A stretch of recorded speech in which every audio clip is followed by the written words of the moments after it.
Hello viewers, welcome to my channel নিপাস cooking journey থেকে সবাইকে আসসালামু আলাইকুম। কেমন আছেন আমার প্রিয় বন্ধুরা? তো বরাবরের মতো আবারও চলে আসলাম নতুন একটি ইউনিক রেসিপি আপনাদের সাথে শেয়ার করার জন্য। আজকের রেসিপি হচ্ছে আমার খেজুর গাছের রস দিয়ে আমি পায়েস রান্না করে আপনাদের সাথে শেয়ার করব প্রিয় বন্ধুরা। এখন তো আজকাল খেজুর গাছের রস পাওয়াই যায় না, তো তারপরেও আমি খেজুর গাছের রস যেভাবেই হোক সংগ্রহ করেছি এবং আপনাদের সাথে আজকে পায়েস রান্না করে খেজুর গাছের রস দিয়ে আপনাদের সাথে শেয়ার করব। দেখেন আমার রসটা কতটা সুন্দর দেখাচ্ছে। আমি জাল করে নিয়েছি, ভালোভাবে জাল করে একটু লাল করে নিয়েছি। আর এখানে নিয়েছি মোটা চাল।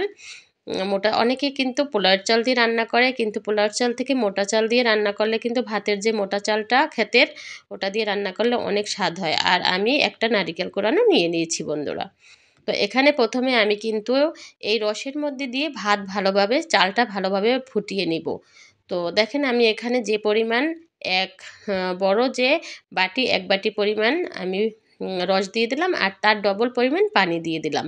দিয়ে যেহেতু এটা ভাতটা সেদ্ধ হতে হতে, ভাতটা হতে হতে কিন্তু অনেক বেশি রসটা কমে যাবে, এ কারণে অনেক মিষ্টি বেশি হয়ে যাবে। এই কারণে আমি এটা প্রথমে আমি পানি মিক্সড করে নিয়েছি বন্ধুরা। রসের সাথে প্রথমে আমি সমান করে পানি মিক্সড, যত পরিমাণ আমি রস নিয়েছি তার ডবল পরিমাণ আমি পানি দিয়েছি। এখানে আমি চাল দিয়ে দিলাম 2 পাট পরিমাণ, হ্যাঁ 2 কাপ পরিমাণ চাল দিয়েছি।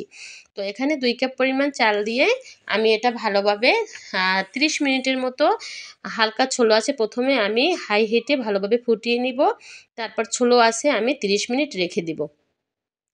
এই চালটা ফুটতে ফুটতে ভাত যখন হয়ে যাবে তখন কিন্তু রসের পরিমাণটাও আস্তে আস্তে কমতে থাকবে, তাহলে কিন্তু রসের যে মিষ্টিটা বাড়তে থাকবে। দেখেন আমার কিন্তু ঢাকনা উঠিয়ে আপনাদের সাথে আবার শেয়ার করতেছি, ভালোভাবে ফুটতেছে।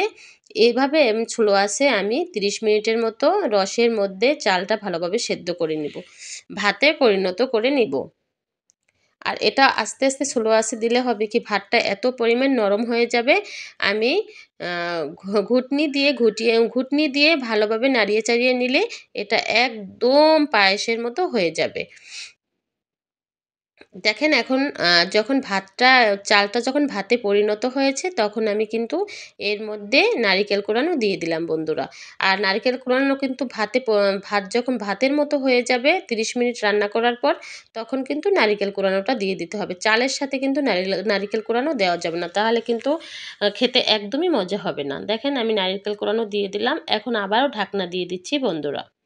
তো ঢাকনা দিয়ে দেওয়ার পরে ঢাকনা দিয়ে দেওয়ার পরে আমি 10 মিনিট পরে আবারও ঢাকনা উঠিয়ে নিলাম বন্ধুরা। উঠিয়ে আবার একটু নাড়িয়ে চাড়িয়ে দিচ্ছি, নাড়িয়ে চাড়িয়ে দিয়ে আবারও আমি ঢাকনা দিয়ে দেবো 10 মিনিট পরে। এখানে কিন্তু আমি সুগ্রানের জন্য তেজপাতা দিয়ে দিয়েছি বন্ধুরা, আবার একটু নাড়িয়ে চাড়িয়ে নিলাম।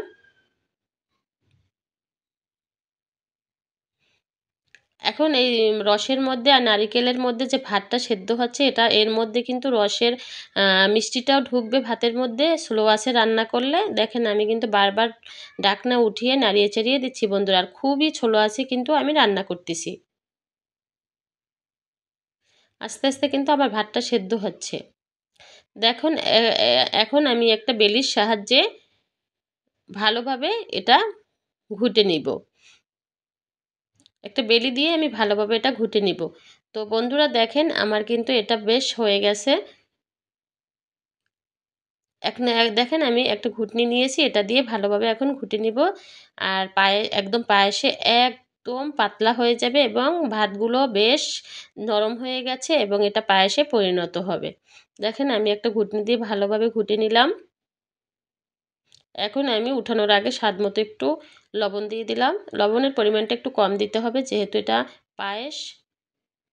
আর এখানে আমি আদা বাটা দিয়ে দিলাম 1 চামচ পরিমাণ। আদা বাটাটা দিয়েছি এখানে ভালো, মানে একটু স্বাদের জন্য আর স্মেলের জন্য। দেখেন আমি একটা বেলের সাহায্যে ভালোভাবে এখন আপনাদের উঠিয়ে দিচ্ছি। এখনকার দিনে কিন্তু এরকম রসের পায়েস কেউই রান্না করে না, যেহেতু রস পাওয়া যায় না। তো প্লিজ প্লিজ বন্ধুরা, এরকম রস যদি আপনারা পেয়ে থাকেন এই সময়কালে, তো আপনারা একদিন এভাবে রসের পায়েস রান্না করেন, দেখেন খেতে কতটা লোভনীয় হয়। এবং আমি 30 মিনিটের মধ্যে আমি রসের পায়েস রান্না করেছি। দেখেন একবারে আমার দেখেন ভাত ভাতগুলো একদমই সেদ্ধ হয়ে একদম পায়েসে পরিণত হয়ে গেছে। ঘুটনি দিয়ে আমি নেড়েচেড়ে একদম রসের সাথে ভাতগুলো মিশিয়ে ফেলেছি। একদম হয়ে গেছে আমার আজকের পায়েস রান্না। তো আমি এখন পরিবেশন করে আপনাদের সাথে শেয়ার করতেছি। দেখেন কতটা সুন্দর দেখাচ্ছে আমার পায়েস, রসের পায়েস। খেতে কিন্তু অনেক বেশি চমৎকার হয়েছে রসের পায়েস। আর এটা কিন্তু আগের দিনে যত মানুষে খেত, এখনকার দিনে কিন্তু এই রসের পায়েসটা কেউই খেতে পারে না। খুবই লোভনীয় একটি খাবার রসের পায়েস। এখন মানুষে কিন্তু গুড় দিয়ে পায়েস রান্না করে, চিনি দিয়ে পায়েস রান্না করে। তো রস দিয়ে খেজুর গাছের রস কিন্তু খুবই এখন রেয়ার, মানুষের কাছে স্বপ্নের মতো। তো এবছর রসের পায়েসটা আমি রান্না করেছি, আপনাদের সাথে শেয়ার করলাম বন্ধুরা। আর রসের পায়েসটা কিন্তু অনেক চমৎকার ছিল খেতে।